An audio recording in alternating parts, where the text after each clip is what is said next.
Starts' work with refugee young people in schools, well, of course, since its inception. We've always had counsellors and youth workers who went into schools to provide a range of services, yet never under one coordinated umbrella.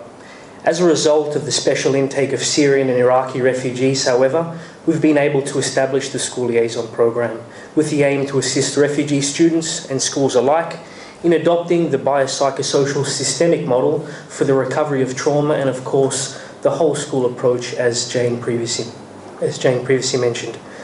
My talk will predominantly focus on the development of the program this year, its aims, its impact, and I will conclude with a bit of a personal case study as well.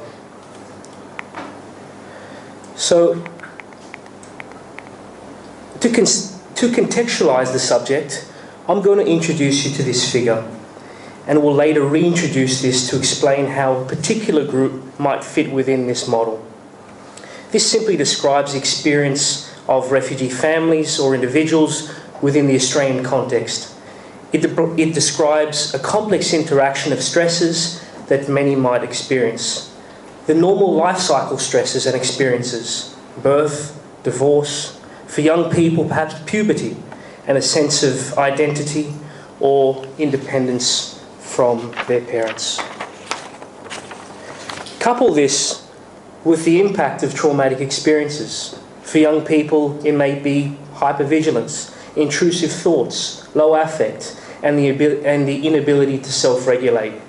Then add this to the specific settlement issues that refugees and obviously young people experience. As my colleague Jane alluded to previously, having to learn English, trying to navigate the Australian school system and environment, having either undergone interrupted schooling or sometimes no schooling at all. These experiences should also be contextualised within an Australian environment. Whilst we live in a land of resource and wonderful opportunity, challenges obviously exist, socio-political and otherwise, perhaps the corrosive debate around asylum seekers, and occasional examples of racism impact on those newly arrived. Lastly, and whilst families and individuals are in what can be described as safety in Australia, many still live the experience back home, physiologically, as I will later describe, yet more simply because events taking place in the homeland is information readily available to refugees in Australia, on the phone with loved ones or also on social media. In observing how simply the life cycle events alone can impact significantly the psychosocial well-being of many Australians, it's fair to say that there's a lot going on for those, in particular students, who have come from a background of torture and trauma. We also need to unpack how trauma impacts on various levels. As described previously, young people might report issues pertaining to problems around sleep and nightmares, similarly bedwetting. As a result of stress hormones that flood the brain over prolonged periods of time in war, the brain adapts and molds to this influence, otherwise known as neuroplasticity. Changes to pertinent parts of the brain around emotional regulation and memory are, of course, of particular importance in a school setting. An enlargement of the amygdala may result in the inability for children to self-regulate, resulting in extreme reactions to relatively common situations. Similarly, the hippocampus, the part of the brain involved with memory, obviously impacting on the child's ability to learn. We may also see how situations of low affect and depression amongst students, self-esteem issues as well. Equally important, it's important to acknowledge the societal impact of trauma. Theorists such as Judith Herman, Ignacio Martin-Barreau and others have pointed out how trauma impacts on trust amongst people and similarly around community ties. With this in mind, it is therefore essential that any intervention or series of interventions should cut across these three, acknowledging their interconnectedness.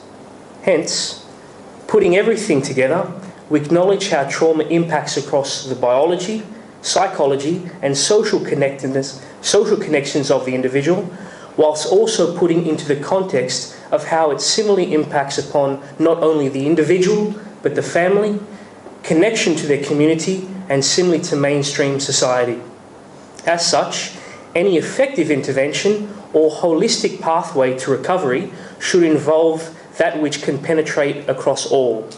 Schools can be a wonderful, safe environment for healing and can provide a platform for recovery for not only the student, but similarly their family and community.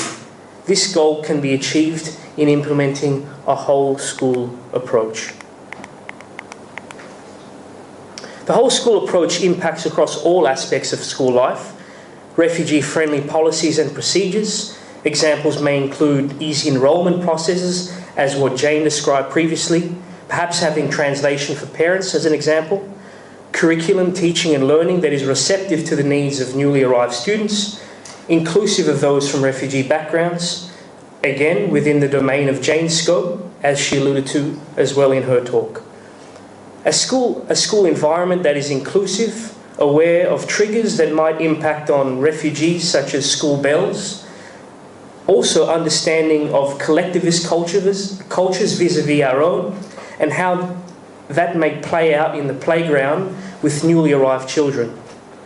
Similarly, an environment that values the assets that refugee students bring with them.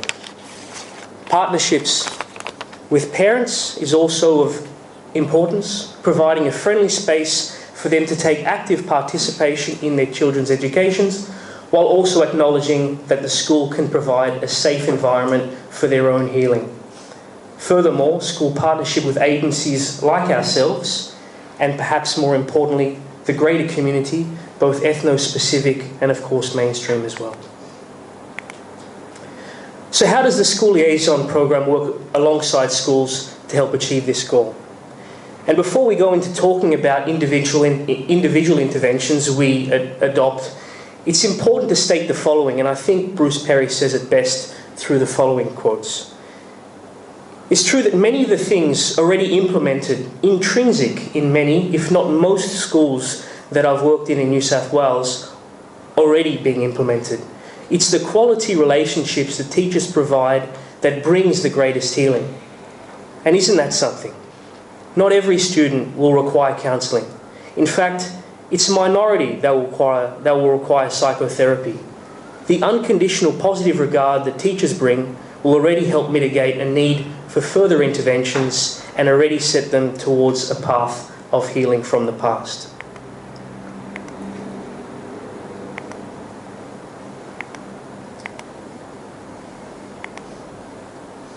When requested by schools, however, and we work in approximately 160 across the state, the School Liaison program does act as an interface between the breadth of services we can provide at STARTS.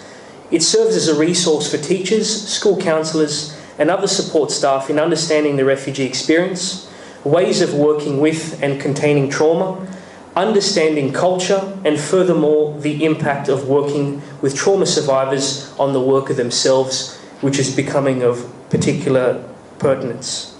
There is also the provision for direct services for each school liaison officer in the team. Considering we are multidisciplinary, we have those from a background of psychology and counselling. For example, myself, we have a special needs educator. We have 3 social workers, and one just recently, well done Sarah, an occupational therapist is also sitting here as well. We also have a community development specialist with parents. It's varied in terms of how direct services may look. Currently we have a team of 7 staff covering Fairfield and Bankstown, Greater Liverpool, Blacktown and the Nepean, Auburn up to the Northern Beaches, and furthermore one person supporting rural and regional New South Wales alongside our staff in Newcastle, Wollongong, the Riverina and Coffs Harbour. They work across a team of child and adolescent counsellors, our Families in Cultural Transition project officers, and in fact all teams who work in schools in STARTS.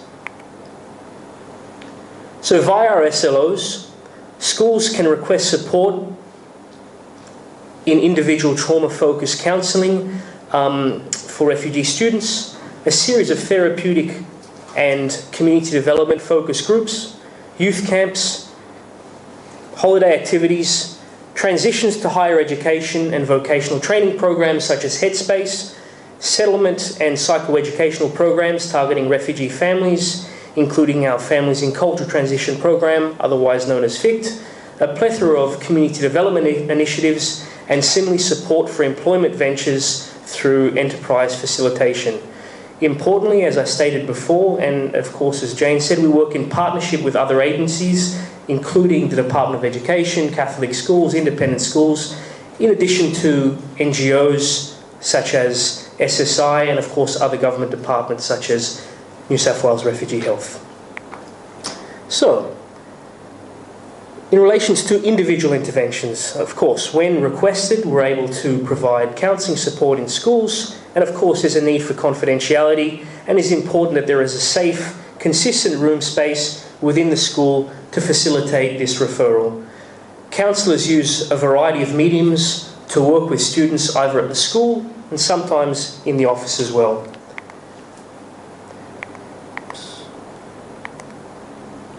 These interventions might include, but not limited to, the use of play, including sand play therapy, games, expressive therapies such as art and music, and of course, mindfulness as well. Counsellors may use different materials to facilitate conversation, and I'm stealing these photos from my colleague Deb Banks. The buttons on the left are used as a symbolic way of identifying key people in the child's life and their relationships, and the materials on the right are used for mindfulness activities with children. So methods to teach children to be in the present, using materials such as textured objects to feel and to touch. I usually use raisins and things like that, so yeah. When requested, the school liaison team sit down with school stakeholders based around their specific needs and are able to formulate a plan of action together. There is no one-size-fits-all approach in our work, and it could be around capacity building of staff, referrals for counselling based around certain trauma-related presentations, or supporting families. Since the inception of the school liaison program at the beginning of this year, and obviously coupled with the large increase in humanitarian arrivals from mostly Syria and Iraq, there has been a sharp increase in our overall school engagement, with an almost doubling in referrals for individual counselling and also a tripling for group work as well. And that is this year alone. We also have groups. So these groups, both therapeutic and community development focus, vary in objectives and target group.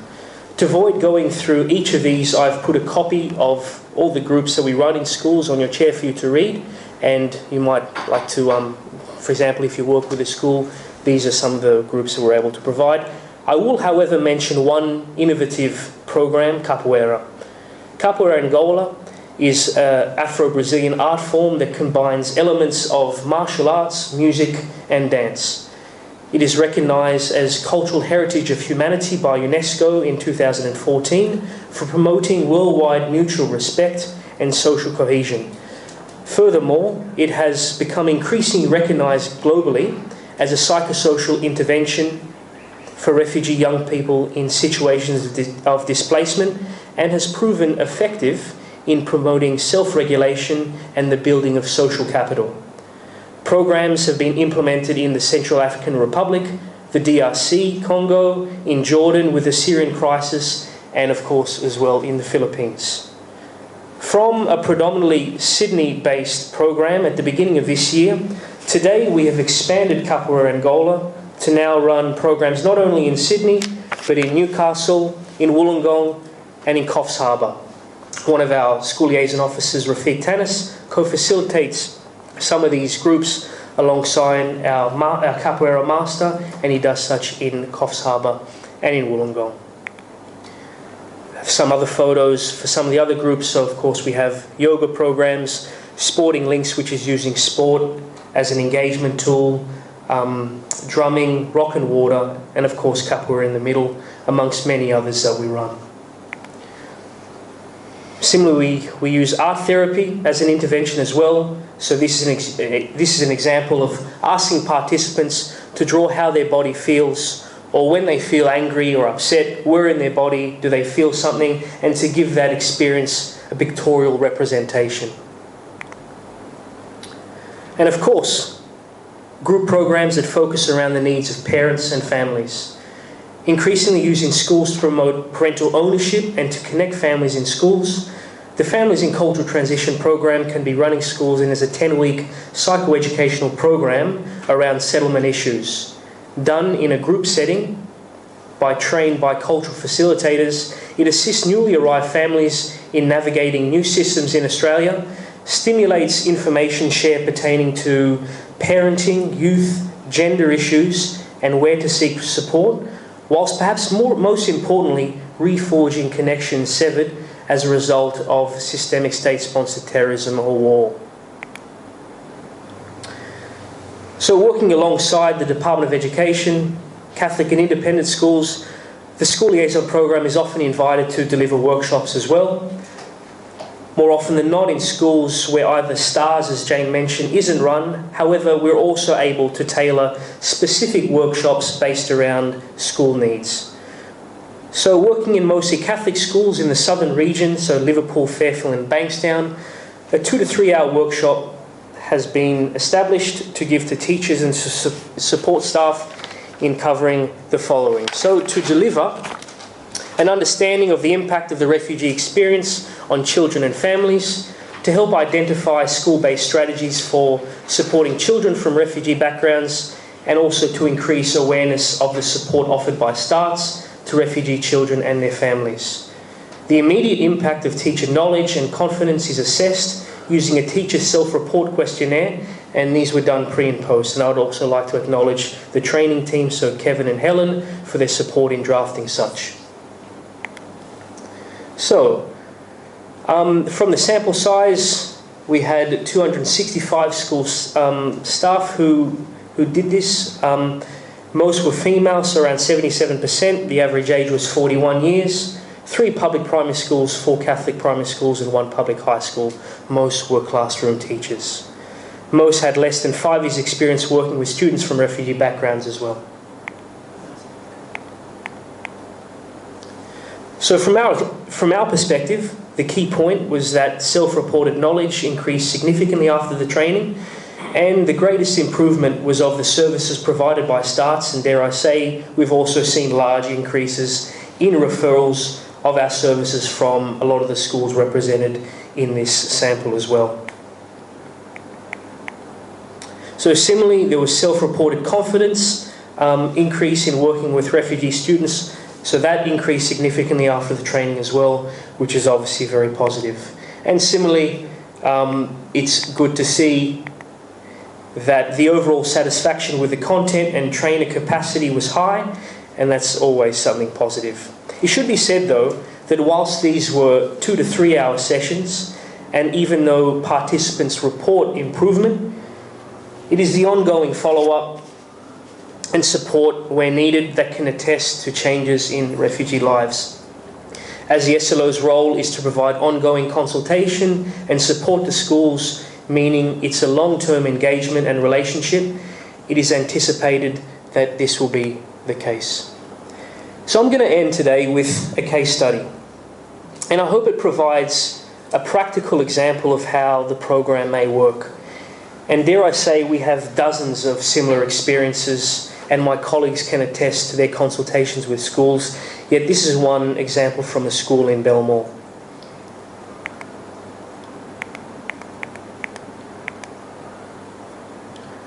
For those who don't know, there are approximately 2,500 Rohingya from Myanmar who live in Sydney. The vast majority live in Lakemba, and is a very diverse community in its experience. The majority are asylum seekers, yet such is the case with the Rohingya diaspora that over the last decades of exile, for many, some came via Bangladesh, others Malaysia, some Saudi Arabia, while others Indonesia. Whilst many may identify as Rohingya, it isn't uncommon for many to have never set foot in their ancestral home of Rakhine State, as many themselves were born in exile. So under this backdrop, I'm again going to present this diagram. Some months ago, I received a phone call from the principal in a school in Belmore pertaining to the situation facing her students from Rohingya backgrounds as a result of the fighting in Myanmar and the mass influx into Cox's Bazar, Bangladesh. Many students had lost interest to come to school and were severely impacted due to the events overseas. Some had lost family members, whilst others were more removed from the experience, yet were similarly impacted by their parents. As Jorge mentioned before, I spent close to 3 years working with the Rohingya in Bangladesh and Burma with UNHCR, and the present is, dare I say, quite a difficult time for those connected to the community.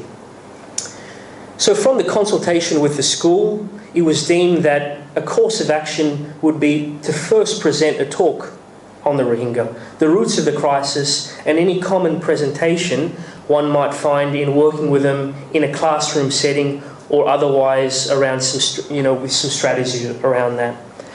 So outside of the socio-political factors I talked on, issues around learnt helplessness as a result of the impact of trauma, the common experience of passivity, having never had the ability to be assertive in any society or the ability to enjoy the most basic human rights.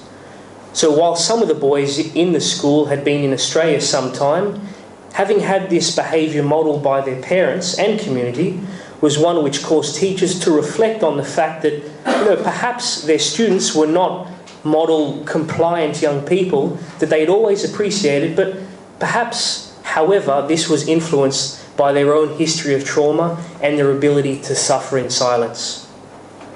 Couple this with settlement challenges for many of these students as asylum seekers, some whom had only been in the country a few years and navigating a new language, many illiterate in their own native tongue. Many of the boys were years 7 to 10, so going through puberty, and girls was something that often came up in the group I would subsequently run. So whilst growing up in a wonderful and vibrant community in Lakemba, there are unique and complicated challenges afoot there, amongst other dominant yet also ethnic minorities themselves, which I'll also allude to shortly. Importantly is also the fighting and crisis in Rakhine. The images on social media, these people and students being bombarded by events and new things they might not fully understand, and of a home they had never been to. So this was the talk that I gave and Q&A. And this was done to the whole school as well. So, alongside my colleague Mahasan, we conceptualised a short-term narrative approach intervention based around the Tree of Life methodology, and it was a 5-week program. This approach enables young people to speak about their lives in ways that empower them. It involves the students drawing their own tree of life, in which they can speak of their roots, so where they came from, their skills and knowledges, their hopes and dreams, as well as the special people in their lives. We then put the trees together to show the forest of life, so as a collective, and furthermore discuss some of the storms or the challenges that affect their lives in ways that they respond to these storms, they protect themselves, and of course they protect each other as well. The Tree of Life enables students and others to speak about their lives in ways that are not re-traumatizing, but instead strengthen their relationship with their history, their culture and significant people, whilst also providing them with an opportunity to reflect on the resilience many already have. So we started this group with a discussion on the river as a source of life, that which can sustain communities and families. So I asked participants to start by simply drawing a river, which they drew the following. Half drew photos of people fleeing burning villages across the river. Interestingly, the 10 students present then had never actually seen the river they were making reference to, that which was commonly seen in the media with Rohingya refugees streaming to safety. Most reported, however, to have seen these shown to them by their parents, which had a traumatizing effect. This in itself feeds into the whole school approach narrative that healing for students also lies within support and healing for their parents too. As if anticipating such, I had brought along actual photos of the river I took back in 2011 to distribute amongst participants. I was able to tell them that it was called the NAF, which separates Bangladesh and Myanmar, and that it sustains the agriculture in the area, and it's beautiful, and that it's a special place as well. We might have been born in Indonesia, Malaysia, and perhaps not even born in Rakhine. Yet there is one thing that connects us in looking at our trees. Our roots are all in Burma, we are Rohingya, and we're all here. The trees themselves stimulated discussion pertaining to their roots, and I thought that this was one of the most pertinent comments, especially considering that their whole identity is questioned, which plays a big role in regards to their discrimination. It is something of a statement when this can be articulated by teenagers as such. When we spoke about the storms of life and things students did to overcome, the biggest challenges were not the trauma from events overseas, whilst that was obviously there for some. In fact, the biggest collective issue was around bullying. Yet bullying came from students of other ethnic minorities, given the area and demographic, who are in majority in the school. Students who are often themselves with transgenerational trauma backgrounds. The Rohingya students are, however, quite easy targets.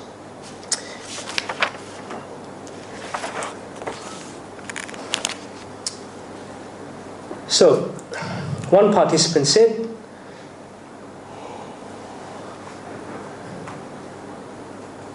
yeah, you can read it. So, when I'm bullied, I combat that by showing the person kindness, but it doesn't always work.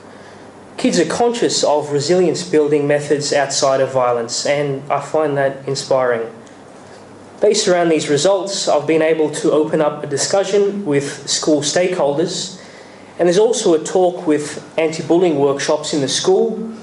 And also, as a follow-up intervention, I'll be doing something specific around assertive, non-violent behaviour with this specific group. Lastly, there's also the need to engage parents, and that's also come up with the school opening up a community garden specific for the parents of this group. And there's also talks ongoing